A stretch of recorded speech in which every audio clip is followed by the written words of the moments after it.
Institutions are stable, valued, recurring patterns of behavior. As structures or mechanisms of social order, they govern the behavior of a set of individuals within a given community. Institutions are identified with a social purpose, transcending individuals and intentions by mediating the rules that govern living behavior. The term institution commonly applies to both informal institutions such as customs, a behavior pattern important to a society, and to particular formal institutions created by entities such as the government and public services. Primary and meta institutions are institutions such as the family that are broad enough to encompass other institutions. As structures and mechanisms of social order, institutions are a principal object of study in social sciences such as political science, anthropology, economics,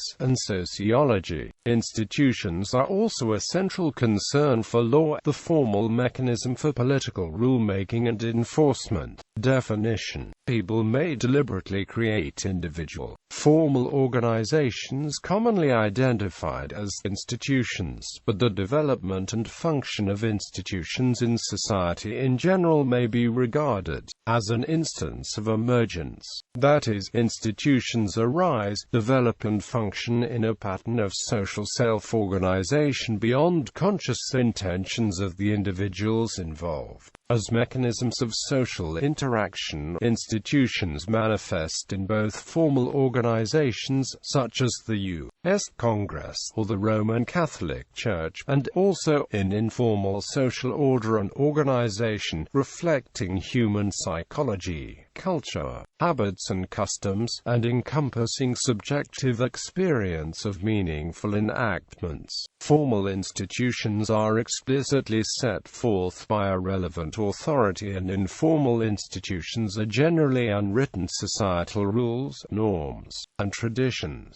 Primary and meta institutions are institutions that encompass many other institutions, both formal and informal, e.g., the family, government, the economy, education, and religion. Most important institutions, considered abstractly, have both objective and subjective aspects. Examples include money and marriage. The institution of money encompasses many formal organizations, including banks and government treasury departments and stock exchanges, which may be termed institutions, as well as subjective experiences which guide people in the pursuit of personal well-being. Powerful institutions are able to imbue a paper currency with certain value, and to induce millions into production and trade in pursuit of economic ends abstractly denominated in the currency's units. The subjective experience of money is so pervasive and persuasive that economists talk of the money illusion and try to disabuse the students of it in preparation for learning economic analysis.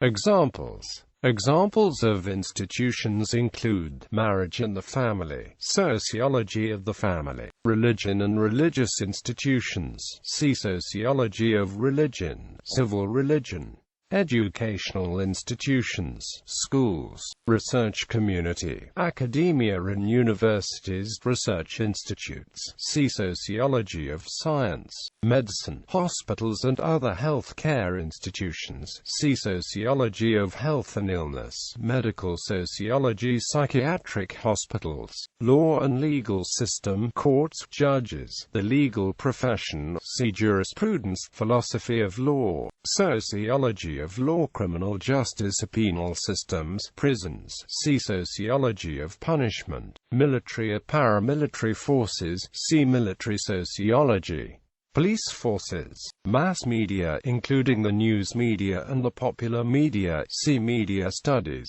industry, businesses including corporations, see financial institution, factory, capitalism, division of labor, social class, industrial sociology, civil society or NGOs, charitable organizations, advocacy groups, political parties, think tanks, virtual communities. In an extended context, art and culture. Language. The nation-state. Social and political scientists often speak of the state as embodying all institutions such as schools, prisons, and so on. However, these institutions may be considered private or autonomous, whilst organized religion and family life certainly predate the advent of the nation-state. In the neo-Marxist thought of Antonio Gramsci, for instance, distinguishes between institutions of political society, which dominates directly and coercively, and civil society. For example, in Schenck v. United States, the circumstance of which made that speech case special. Perspectives of the social sciences. While institutions tend to appear to people in society as part of the natural, unchanging landscape of their lives, study of institutions by the social sciences tends to reveal the nature of institutions as social constructions, artifacts of a particular time, culture and society, produced by collective human choice, though not directly by individual intention. Sociology traditionally analyzed social institutions in terms of interlocking social roles and expectations. Social institutions created and were composed of groups of roles, or expected behaviors. The social function of the institution was executed by the fulfillment of roles. Basic biological requirements for reproduction and care of the young are served by the institutions of marriage and family, for example, by creating, elaborating and prescribing the behaviors expected for husband, father, wife, mother, child, etc. The relationship of institutions to human nature is a foundational question for the social sciences. Institutions can be seen as naturally arising from and conforming to human nature, a fundamentally conservative view, or institutions can be seen as artificial, almost accidental, and in need of architectural redesign, informed by expert social analysis, to better serve human needs, a fundamentally progressive view. Adam Smith anchored his economics in the supposed human propensity to truck, barter and exchange. Modern feminists have criticized traditional marriage and other institutions as element of an oppressive and obsolete patriarchy. The Marxist view, which sees human nature as historically evolving towards voluntary social cooperation, shared by some anarchists, is that supra-individual institutions such as the market and the state are incompatible with the individual liberty of a truly free society. Economics, in recent years, has used game theory to study institutions from two perspectives. Firstly, how do institutions survive and evolve? In this perspective, institutions arise from Nash equilibria of games. For example, whenever people pass each other in a corridor or a thoroughfare, there is a need for customs, which avoid collisions. Such a custom might call for each party to keep to their own right. Such customs may be supposed to be the origin of rules, such as the rule, adopted in many countries, which requires driving automobiles on the right side of the road. Secondly, how do institutions affect behavior? In this perspective, the focus is on behavior arising from a given set of institutional rules. In these models, institutions determine the rules of games, rather than arise as equilibria out of games. For example, the Cournot-duopoly model is based on an institution involving an auctioneer who sells all goods at the market clearing price. While it is always possible to analyze behavior with the institutions as equilibria approach instead, it is much more complicated. In political science, the effect of institutions on behavior has also been considered from a meme perspective, like game theory borrowed from biology. A mimetic institutionalism has been proposed, suggesting that institutions provide selection environments for political action, whereby differentiated retention arises and thereby a Darwinian evolution of institutions over time. Public choice theory, another branch of economics with a close relationship to political science, considers how government policy choices are made, and seeks to determine what the policy outputs are likely to be, given a particular political decision-making process and context. In history, a distinction between eras or periods implies a major and fundamental change in the system of institutions governing a society. Political and military events are judged to be of historical significance to the extent that they are associated with changes in institutions. In European history, particular significance is attached to the long transition from the feudal institutions of the Middle Ages to the modern institutions, which govern contemporary life. Perspectives of the social sciences. Informal institutions have been largely overlooked in comparative politics,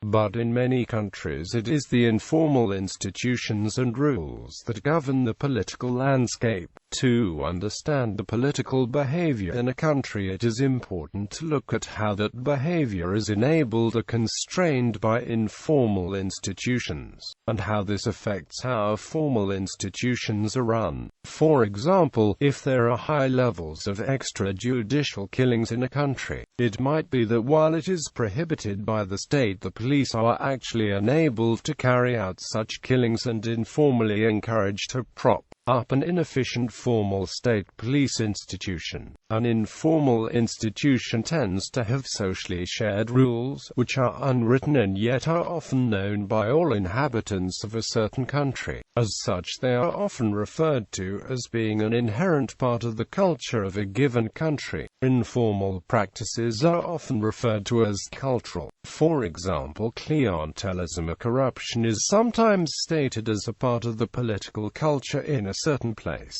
But an informal institution itself is not cultural. It may be shaped by culture or behavior of a given political landscape, but they should be looked at in the same way as formal institutions to understand the role in a given country. Informal institutions might be particularly used to pursue a political agenda or a course of action that might not be publicly popular, or even legal, and can be seen as an effective way of making up for lack of efficiency in a formal institution. For example, in countries where formal institutions are particularly inefficient, an informal institution may be the most cost-effective way of actually carrying out a given task, and this ensures that there is little pressure on the formal institutions to become more efficient. The relationship between formal and informal institutions is often closely aligned, and informal institutions step in to prop up inefficient institutions. However, because they do not have a center which directs and coordinates their actions, changing informal institutions is a slow and lengthy process.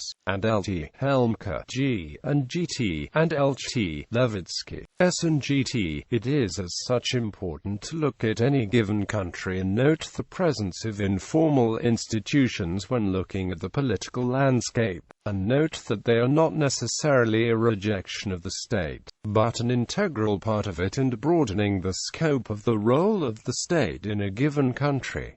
Institutional rigidity. Ian Lustig suggests that the social sciences, particularly those with the institution as a central concept, can benefit by applying the concept of natural selection to the study of how institutions change over time. By viewing institutions as existing within a fitness landscape, Lustig argues that the gradual improvements typical of many institutions can be seen as analogous to hill climbing within one of these fitness landscapes. This can eventually lead to institutions becoming stuck on local maxima, such that for the institution to improve any further, it would first need to decrease its overall fitness score. The tendency to get stuck on local maxima can explain why certain types of institutions may continue to have policies that are harmful to its members or to the institution itself, even when members and leadership are all aware of the faults of these policies.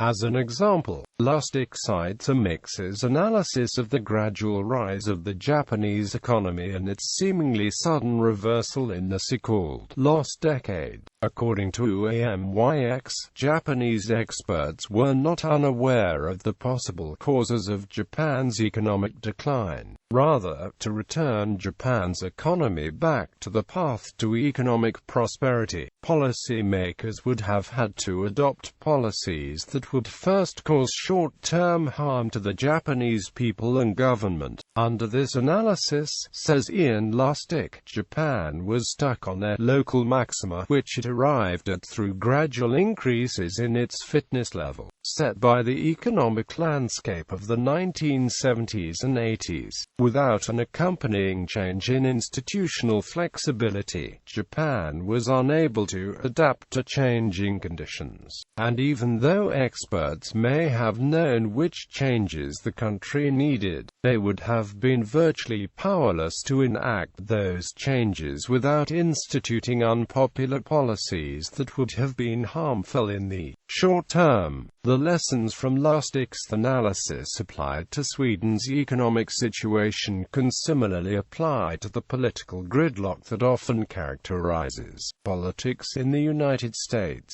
For example, Lustig observes that any politician who hopes to run for elected office stands very little to no chance if they enact policies that show no short-term results. Unfortunately, there is a mismatch between policies that bring about short-term benefits with minimal sacrifice, and those that bring about long-lasting change by encouraging institution-level adaptations. There are some criticisms to Lustig's application of natural selection theory to institutional change. Lustig himself notes that identifying the inability of institutions to adapt as a symptom of being stuck on a local maxima within a fitness landscape does nothing to solve the problem. At the very least, however, it might add credibility to the idea that truly beneficial change might require short-term harm to institutions and the members.